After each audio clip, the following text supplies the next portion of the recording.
it takes is some warmer temperatures and some sunshine, and it completely changes my attitude.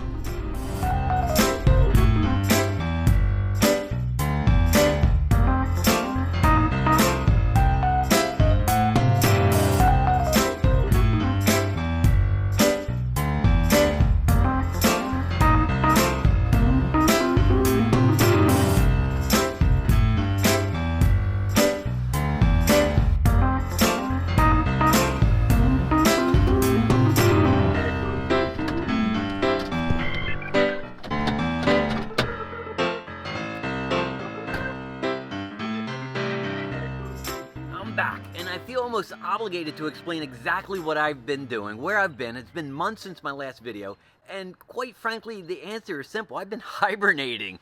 The weather, it's the cold. I get less and less tolerant of the winter cold. And honestly, this past winter hasn't even really been that cold, but my tolerance and my ability to deal with it gets lower and lower and lower. But the weather is back, the sun is back, the warm temperatures are back, and I am back, and I'm glad you're here. Thank you for joining me. And I figured, what better thing to do than to start with, say, a garage tour. What kind of cars I have, what kind of projects I'm working on, where I'm at, what I've been up to, and what the future is going to look like for East Coast Classics. So why don't we start with this? It's the 1992 Chevy Astro, and I got to tell you, this has been my most favorite vehicle over, I don't know, past several years or so. I've just renewed the annual registration, so I'm going on to my second year, and this thing has been drop dead reliable. I love driving this thing. Something about a $1,000 car that just, I mean, makes me happy. Now, I recently treated it to a new distributor cap, painted the wheels, added the spider caps, new tires, new brake rotors, new lines, new calipers, pads also, wheel cylinders and bearings. And in the back, I mean, I never realized how much I needed something like a van before. I mean, trips to Home Depot and so forth. Now, two problems recently that popped up. The latch for the back door, it broke. It just broke right off of my hand. So I pulled the door panels off and working on that. And the driver's door latch broke. Something inside the door broke. I can't get the door open, so I can't take the door panel off. But, you know, I'll figure out how to get inside there. I'm not too worried about that. I feel like I want to treat this thing to a paint job. I don't know if I really want to go for like a real high quality paint job or not. I don't know if I want to plastic dip it or maybe just wrap it. I don't know yet. I think it deserves it. It deserves something more.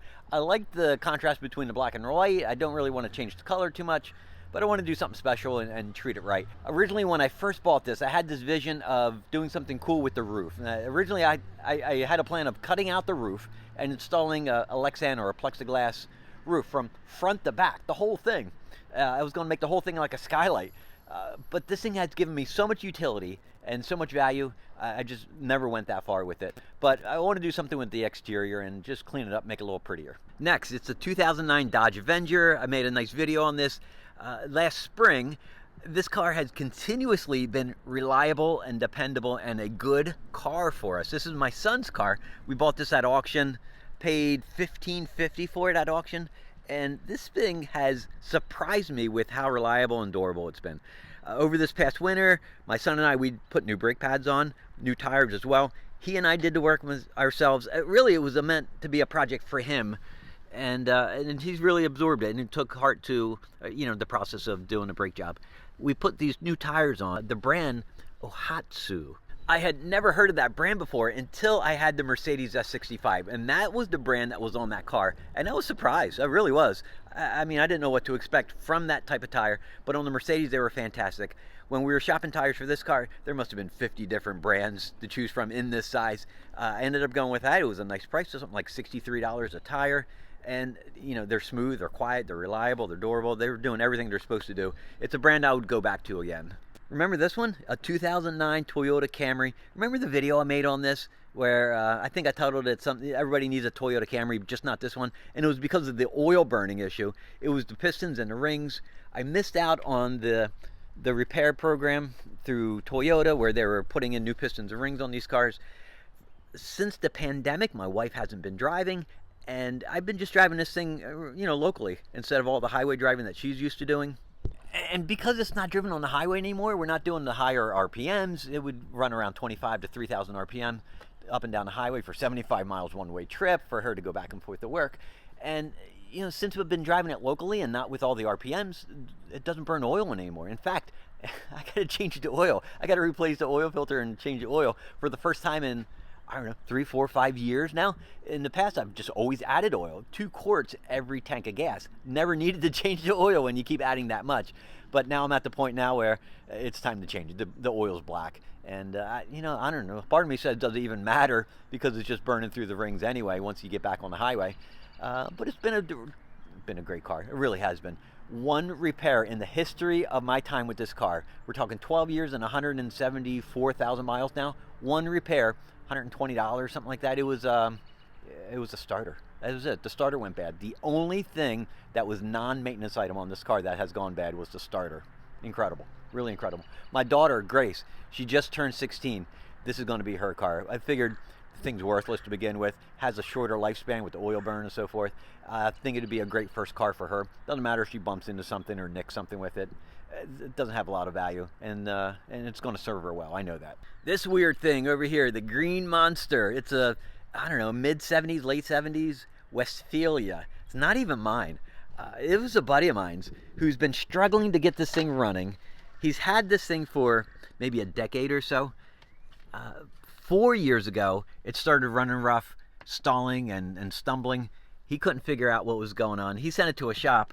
The shop sat on it, did nothing with it for a year. He sent it to another shop. That shop sat on it, did nothing with it for a year.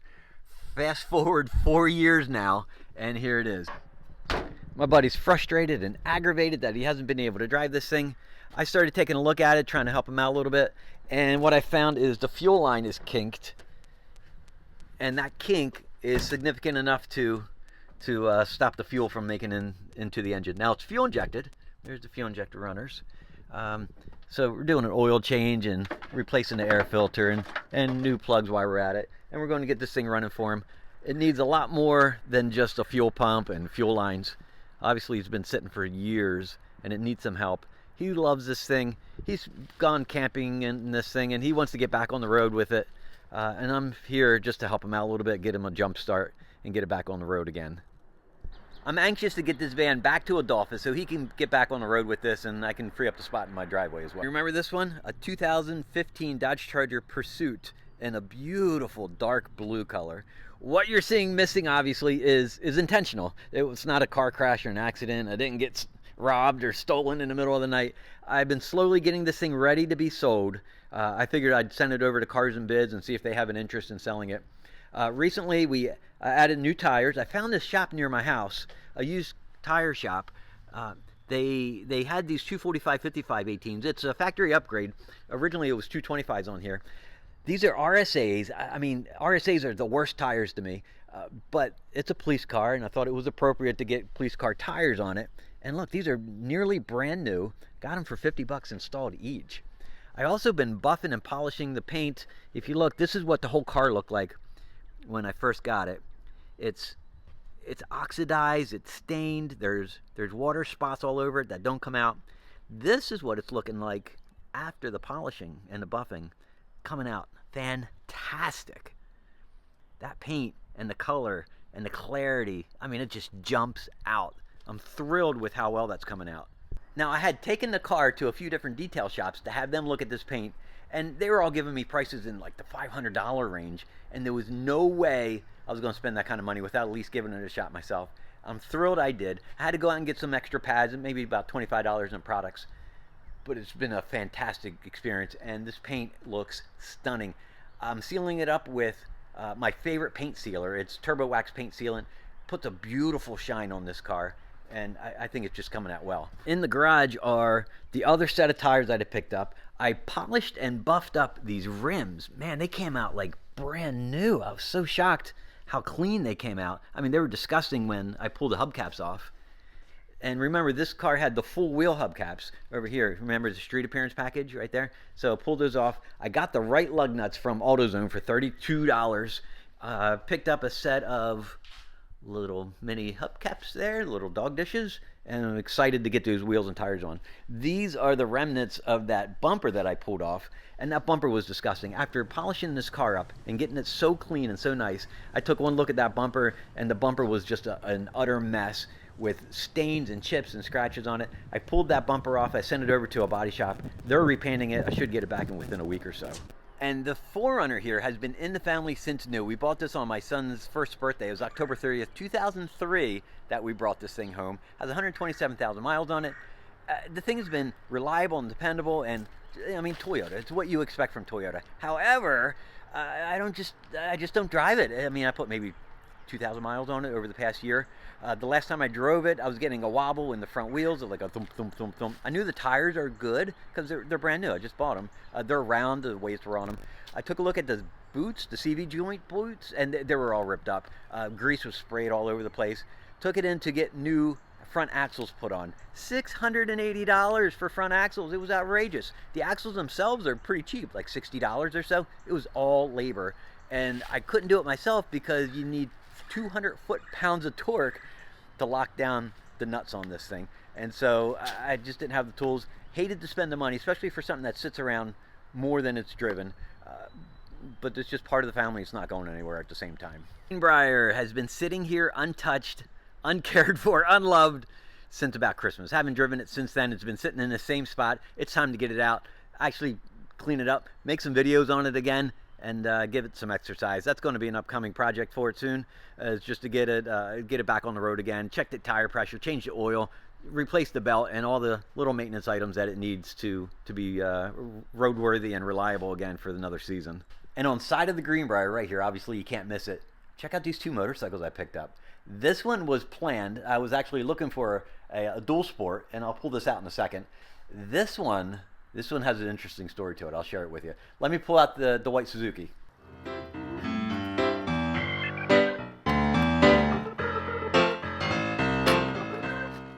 My dad has a vintage Honda. It's a 71, I think it is, Honda 350. It's a dual sport. They called it a scrambler at that time. It wasn't running very well, so we took it over to a shop, and there's this guy who works on these bikes right out of his garage. I mean, he makes a living out of it. Used to be a technician back in the 70s. That's his shop name right there. And if you ever need work, this guy is the go-to guy on vintage bikes. Anyway, we got his Honda back. It ran great. And then I got the itch. I got the itch for my own bike after getting it back and running it around in the field a little bit. I told Joel, the owner of this shop, that I was looking for a dual sport. Nothing's big. Needed to be a 4-stroke. Needed to fit me. And this is what he came up with. He found a Suzuki. It's a DR, which is a 4-stroke. I think this is like an early 90s. But he went through this whole thing to make sure it is perfect in every way. The miles is next to nothing. This thing is simple, easy, robust. It's got a disc brake up front. It's more dirt bike actually, with a lot of ground clearance. The tires are dual sport tires that he put on. And I mean, it's the one piece that really holds this bike back. Single carburetor, monoshock back there. But this thing is simple, easy, fun. And it is not geared for the highway. Max speed on this thing is like 70, but that's not where its comfort zone is. It's best around 45, 50 miles an hour when on the highway. Also, when starting off on the street, I mean, you're in second gear when you let off the clutch. That's how you start off on this thing. It loves, you know, it loves the dirt. It loves dirt roads, trails. The bike is a little cold-blooded. You can see there's a single carburetor under there. Here's the choke, fuel valve, 5-speed transmission.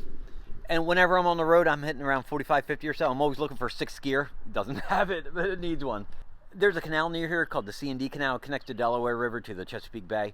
And there's all kinds of dirt roads in that area. And me and Dad, we've been exploring that area with this bike, with his bike, going up and down all the dirt trails and dirt roads and checking everything out. Put about 280 miles or so on this bike. I'm still learning, you know, I'm still getting my legs. But this is a easy and fun bike to learn on.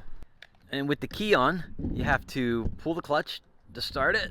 There's no Kickstarter on here, which is surprising.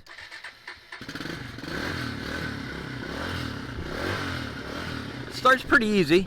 It does not like the cold, that's for sure. You can hear that one cylinder just pumping away. But this isn't about going fast. This thing is about gearing, about dirt roads, just having fun, enjoying yourself, and taking it all in. It's a Ninja. It's a 250cc 4-stroke. This thing is a blast. My first time on something like a crotch rocket like this, and you know, the position's fairly comfortable. I'm surprised.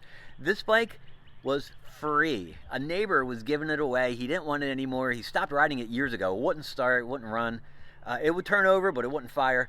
And he wanted to, you know, carry it on, pass the torch on to somebody else. And he wanted somebody who was like learning to ride, someone my size that fit the bike. And I love this thing. I sent it over to Joel, the same guy I got the Suzuki from.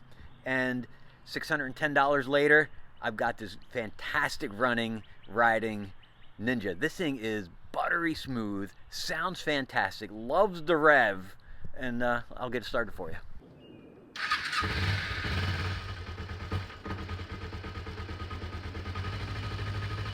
This bike starts a lot easier than the other ones, not as cold-blooded. The choke is on the handlebars, which is kind of interesting.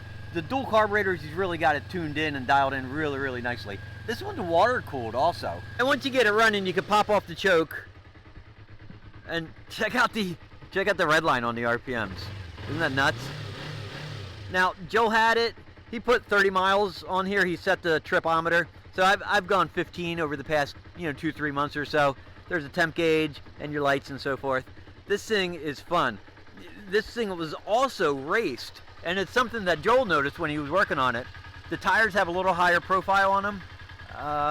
So the whole bike sits up about a ½ an inch higher than it's supposed to. The front fork springs, they're tighter, stronger than they're supposed to be on the stock bike. Either it was built for somebody who was taller, heavier, or it was ran hard on a racetrack. Regardless, has 19,000 miles on it. The fairing over here, I mean, it's seen better days for sure. Look, it's been laid down, at least on this side. Well, for $610, I love this thing, man. Now, those two bikes, that's cool, and that's a lot of fun. But I also have two new car editions as well. I got one sitting out here on the street. Let me show you. This past January, a buddy of mine bought this Corvair. It's a 1963 Monza. He bought it from the family of the original owner. Has something like 63 or 65,000 miles on it. It's actually really nice condition, although it needs some work. It hasn't been driven or ran in years. I mean, like decades, more like it. The interior, well, see, that's not attached. We need to figure that out. I mean, I fell in love with this body style, with the roof line. I mean, everything about it just screams 50s and 60s. The Monza, that's like the sporty model for Corvair, where you get the bucket seats and some of the cool options. More like the higher end model car. Like all Corvairs, this thing is rear engined. If you look underneath, there's a little button. You pop that button, the hood pops up. Or maybe that's the trunk. What is it? This is a buy-up engine. It's 102 horsepower versus, I think the stock standard engine was like 80. They're all 6 cylinders. You got the twin carburetors right here. You got the oil bath pre-cleaner that feeds air to paper element air cleaners on each carburetor. This doesn't seem like a big project to me, and it's going to be kind of fun to get this thing back on the road. Really looking forward to it. One of the first things I did when I popped open the door when I first looked at it, sprayed some Windex on the seats, and you can see this is just going to clean up really nicely. Really excited about it. And the transmission is a Power Glide. This little delicate little shifter right here on the dash. No park. You just got to set it to neutral and tug on the parking brake, make sure it's tight, and then pray that it doesn't drift on you. And like other rear engine cars, the front is a trunk, a frunk, I guess it's called.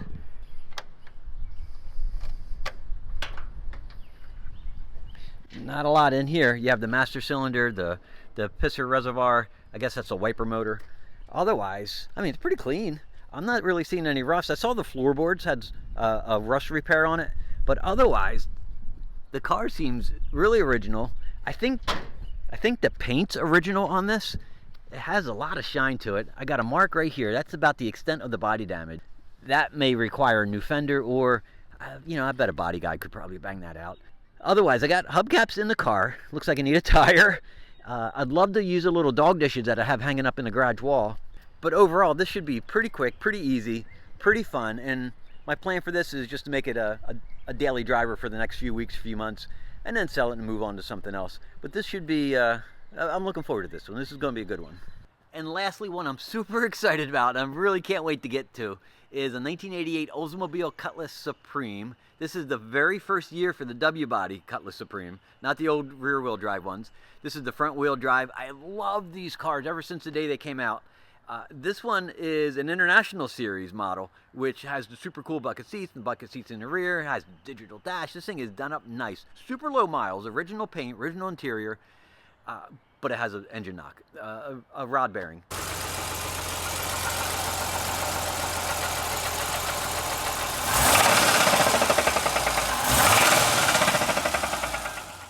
There was no coolant in the radiator, figuring it all seeped out into the case, and that just tore up the bearings. Anyway, it's out getting a new engine right now by the same guy who rebuilt the engine on the Tahoe a couple years ago.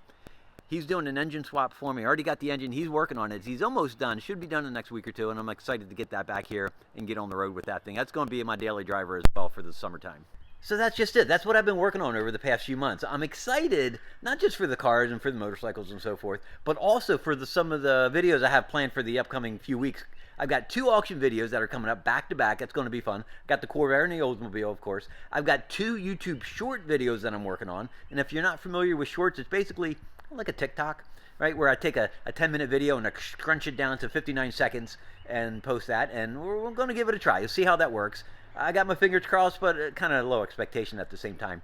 And lastly, I've been looking at warehouse space, and I think I found a spot near here that has the proper zoning that allows me to apply and receive a retail car dealer's license, with the whole premise, not necessarily be that sleazy car salesman guy, but the whole idea is to be more of a boutique, right? Just 1 or 2 cars a month, go to these auctions, find the good cars, clean them, sell them.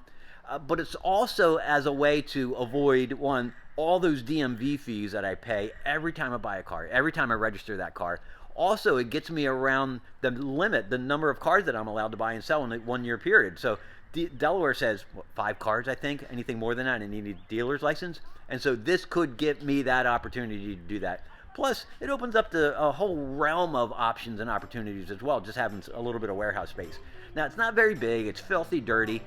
But I think that could be the future of East Coast Classics, and that's something I'm really excited about. So I hope you enjoyed the video. Thank you for sticking around. Thank you for coming back, and I will see you on the next video.